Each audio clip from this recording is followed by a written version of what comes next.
Welcome back to another showcase and review, and I'm the future once again here, and I want to shout out everybody for a happy new year.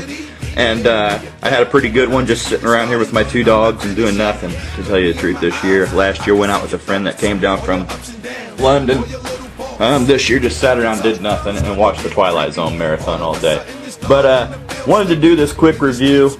I picked up these three figures about a month or two ago, and I've never got around to doing any kind of reviews on them. They're the only figures I got laying around at the time that I haven't done any reviews on, besides the big Star Wars vid that I'm going to do for my complete vintage collections, series 1 and 2. But yeah, let's get on with this review. And as you can see here, I've picked up a few figures. And the figure I'm going to show right now is the Elimination Chamber WWE Undertaker by World Wrestling Entertainment, made by Mattel. Let me see if I can get back here a little bit. The figure's very good, as you can see. Very good likeness in the face. He's got all his tattoos. He even has the Sarah that was removed from his neck, that he had removed, is not on there, and I thought that was cool. The thing about this Taker figure that I like is he has his straps pulled down and he's exposing his upper torso, which you don't really see Undertaker do that except for during matches. He's usually always made with the straps on, and this is the first figure I've seen where he has the straps pulled down. I thought that was a great touch. And as you can see, there's Taker from the side. He's got a nice insignia on the side of his pants. This was modeled after the 2010 or 2009 Elimination Chamber match. I'm thinking 2009 or 10, I don't know really the exact. I passed him up a few times. Wasn't the greatest carded figure, but when I seen him the third time, I'm figuring this is probably the last time I'm going to see Taker, so I'm going to grab him, and I did. And as you can see, a nice picture of Taker up there in the right corner. As always, these Mattel cards, I like to keep my mint in the package, so these Mattel cards are real nice for display. If you're like me and don't like to open them up, they put the insignia of whatever fig. I like these pay-per-view figures that these series they came out with the paper, where they represent a pay-per-view, kind of like the WrestleMania Heritage series did at the beginning. But there you see Undertaker Elimination Chamber, and very great detailed fig and great articulation for people who like to pose. And I'd suggest picking this guy up if you ever see him. As I said, I've seen him like all year, passed him up a couple times, and finally thought about picking him up, and I did. You can see on the back here, they have the poster from the event Sunday. So it is February 21st, 2010, so that is who the figure is modeled after. And they got a story here that I like to usually read on the back. In 2002, Survivor Series was held at one of the WWE's all-time greatest venues, Madison Square Garden. At the end of the night, fans looked up in awe as a 16-foot high contraption was lowered over the ring, enclosing it with over 10 tons of steel, 2 miles of chain, and no escape. The cage was now set for the final match of the night, the Elimination Chamber, and I remember watching that pay-per-view when they did have the first Elimination Chamber in 2002. A variation on the classic steel cage match, the Elimination Chamber involves 6 superstars facing off with no disqualifications. Eliminations result from a pinfall or submission only. 2 superstars initiate the match, while the remaining 4 are released into the ring, one by one from individual glass chambers. The last superstar standing is declared the winner. An immediate hit with the WWE Universe, the Elimination Chamber evolved into its own pay-per-view event in February 2010, becoming a must-see destination on the road to WrestleMania. So yeah, they have an actual pay-per-view called Elimination Chamber now, and that is what this is modeled after, the pay-per-view Elimination Chamber. Down here, the other figures that you could get in the series, which I kind of don't like how they don't actually show the figures, they just show faces. I wish they'd actually put a picture of the figure. I kind of like that when they do that better, but for these, it seems like for the WrestleMania Heritage and all the other pay-per-view figs, they tend to do this. But you got a picture of Jericho, Undertaker, Batista, John Cena, Drew McIntyre, and Mysterio. I think I've seen the Drew McIntyre, the Mysterio, the Jericho, and I've never seen the Batista or the Cena one. Those are the only other two that I'd rather pick up from the line. But this is the only figure I have from the line. WWE figures, I'm not real big on collecting the entire waves of any figure like I am in Star Wars. I'd rather just pick up guys that I like. or figures that I think are really cool, and it's usually the ones that are you can pick up for $10.98 or $9.98. I can't remember. They're always either $10 or $11 at Walmart, and that's where I usually find them. I don't really search them out that much.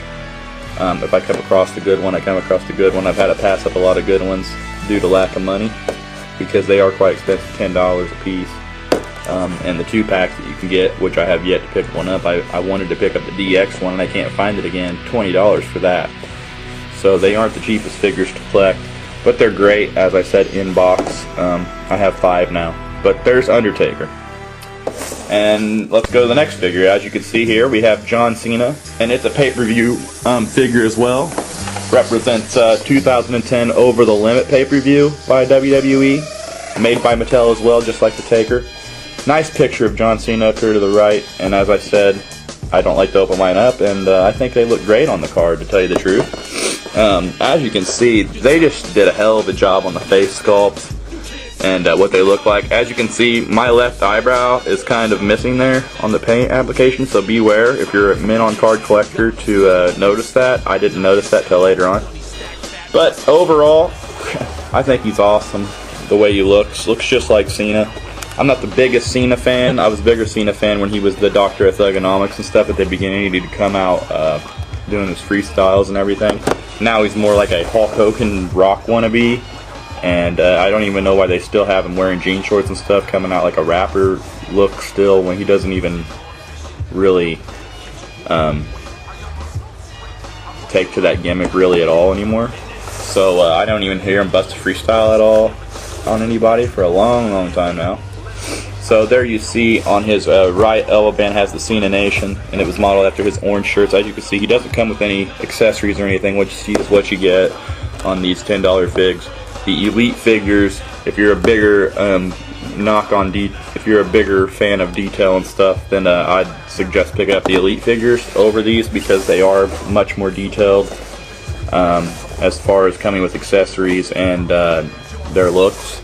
But nevertheless, you know, great figure for opening and posing. They are all look like they do when they wrestle, which I liked when I was a little kid. I'd rather have them look like they do when they wrestle and have stuff that you can remove than have like a full suit like they had on $1 Million Man Ted DiBiase in the Hasbro line. But here's the WWE Over the Limit scene. As you can say, very good likeness. On the back, you've got the Over the Limit poster up there with Edge on it, and that's what this figure represents. And this story says, the debut of Over the Limit, a new WWE pay-per-view event introduced in 2010 and set in Detroit's Joe Louis Arena, was one that will not soon be forgotten. Between various title matches, a battle pinning her against Allegiance, and one of the most exciting I Quit matches in WWE history, Over the Limit truly lived up to its name. The stakes were high in the match between Ray and CM Punk. Either Punk would have to surrender his hair, or Mysterio would be forced to join the Straight Edge Society. After a grueling battle, Mysterio pinned Punk and then handcuffed him to the top ropes as he shaved his head with delight. Although the night was filled with many thrilling battles, the incredible I Quit match between John Cena and Batista was one for the ages. After both superstars withstood multiple submission holds and giving up, Batista finally conceded to avoid facing an attitude adjustment off of the roof of a car. Unfortunately, Cena's mind was already made up, so he tossed the animal off the car and through the stage below. And that's the last time we've seen Batista in the WWE since, too, as well. Now that I'm reading this, is since then he quit after that. Down here below, we have other figures from the line. Like I said, they don't show a picture of the figure, just the face. You have Big Show, John Cena, R-Truth, Rey Mysterio, CM Punk, and Swagger. I seen Punk, R-Truth, I think a Mysterio, and a Big Show. I never seen a Swagger, I don't think, but I seen all those from this line. But Cena was one of the main ones that I wanted to pick up. I'd like to pick the CM Punk up, or the R-Truth, just because I think that might be one of the first R-Truth figs that Mattel's made. So I'd like to grab him as well. I seen him. I didn't have the money at the time to do two. But as I said, $10 at Walmart is what I got him for. I had to get Cena since he is the prominent face of the WWE right now, as most would say, especially with Batista being gone. But there you have it for the second fig I picked up, John Cena, Over the Limit. Pretty cool. And last but not least, just a basic figure I picked up, but he's considered the chase figure of this series along with Yoshitatsu because it is their first models they've ever made of each wrestler. So I decided to pick up this Sheamus figure that I seen about a month back. He was like the only one there, so I was like, I gotta get him while he's here. Very good card I got for him too. It seemed like they were just put out. People had rifled through them already, and I think everybody grabbed Sheamus. They had some Tatsus there too, but I didn't have the money as always. I'd like to pick him up as well if I had the money. If I could get a damn job or something and start making some money so I can keep my collecting going. It's a bad habit to get into when you're broke. But there's a nice shot of Sheamus on the side. And as Budget Jedi always says, you really got to do it on a budget if you don't have the money like me, because spending $10 on these figs, like every time you go, will really rack up, you know, money, spending, whatever you want to say. But here you go, Sheamus. He's one of my favorite new guys to watch. Actually, brings some sort of excitement. He's King Sheamus now. As you can see, a very good likeness. These Mattel figures, as far as their details on their face go, are extraordinary. And I've heard my friend Hung17688 on here often. He is saddened by no cross necklace on Sheamus. No, none at all. He wouldn't mind if they even painted it on there. Now I wouldn't want that. I'd want a removable. But as you can see, it shows him wearing the cross, but it does not give him any kind of cross, which would have been cool if they could have added that on there. It really adds to his character. I'd like to see him come out with an elite King Sheamus figure now that he's the king, and have him with the crown and everything in the cape. That would be really neat. Comment down there if you'd like to see that as well. I'd be interested in hearing people's opinion on a King Sheamus figure with, you know, the scepter and everything he's been wearing lately. If you haven't seen him, check out Monday Night Raw. It's on the night I'm making this video, actually, Monday night, so that's why I was thinking about these guys. Sheamus, I never miss him of Monday Night Raw either. I'm a huge wrestling fan, have been all my life since I was a kid. Probably started watching it about 7 or 8, as I've explained before. But here on the back, these basic figures, I like this because they show other figures from the line. And as I was telling you, the Yoshitatsu is a big one right now. So if you see him, grab him. Don't contemplate like I do. Kofi Kingston, Michelle McCool. There's the Sheamus. Then you have another Undertaker fig, and as you can see, he's got the straps on. Like I said, most of the figs he has the straps on. I've never seen one where he has the straps down. And then there's Rey Mysterio. Nice Rey Mysterio fig. I like his white attire they put on him. Don't really pick up any Rey Mysterio figs. I'm not a huge fan of Rey.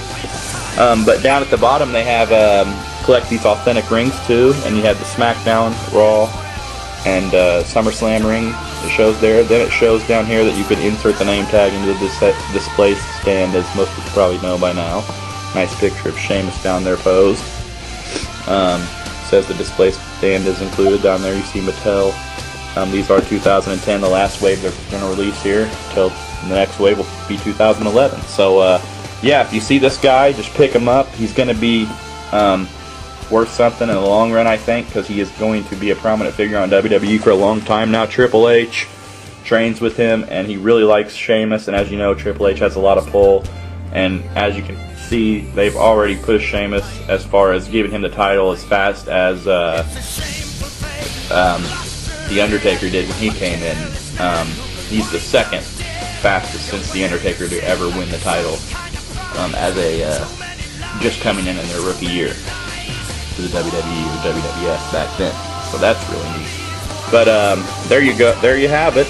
John Cena, Sheamus, Undertaker. 3 figures I picked up. Just wanted to show everybody. And I want to thank everybody for watching my vids and for all the support. And peace to all my friends out there on YouTube as well. I got so many that I can't hardly name now, but thanks for watching, and thanks for all the conversation and the time and effort you have given me in helping me fill up my collection as well. You know who I'm talking about if you're out there watching. But yeah, there you have it, and thanks for tuning in, everybody. I'll see you next time. Peace.